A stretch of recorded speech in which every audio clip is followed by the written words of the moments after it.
a really, really tough one last night. At 4 minutes and 55 seconds gone in the first quarter, down goes Tyrese Haliburton in something nobody expected. I think some of us, not myself actually. So when I say some of us, I mean people who are like hyperbolic about sports and so focused on it and Game 7 stuff. Some people did look at, what happened to Kevin Durant in 2019, a similar situation with, a sore or injured lower leg, calf in particular. You play through it because it's the biggest stage. The biggest stage you can be on in sports is the NBA Finals, and certainly for Haliburton, the absolute biggest is a Game 7 in a NBA Finals. So the fact that Haliburton played was nothing short of courageous, but also nothing short of expected. He's 3 of 4 with 9 points. The Pacers could not have asked for a better start to the game on the road at Oklahoma City. I mean, remember, they get a timeout.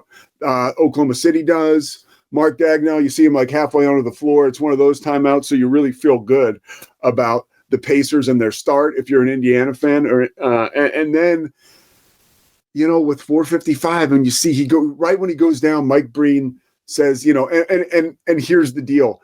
It was kind of a quick play transition-wise, so they headed the other way towards the Thunder's basket, and you're thinking in your head, oh my gosh, I hope that's not serious.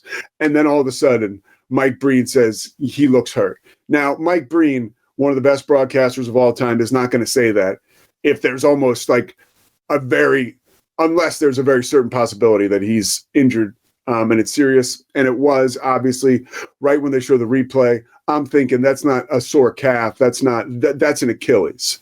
We've got a problem here.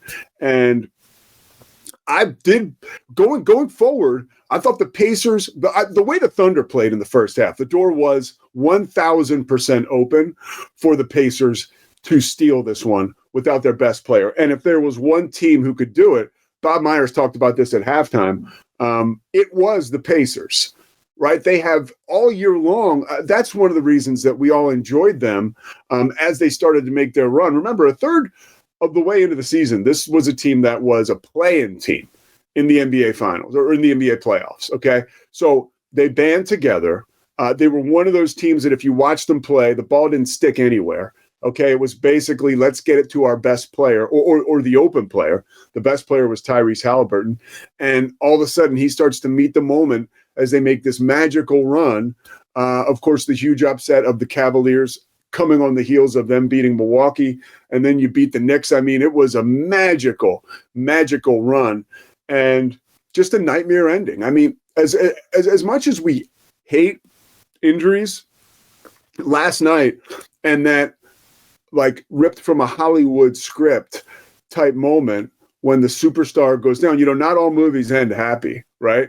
When your star goes down, the guy who would become the focal point of the series, not only because of how well he played in Game 1 with the buzzer beater, but because of how well he had played coming into the series. And then we started to get focused on his play.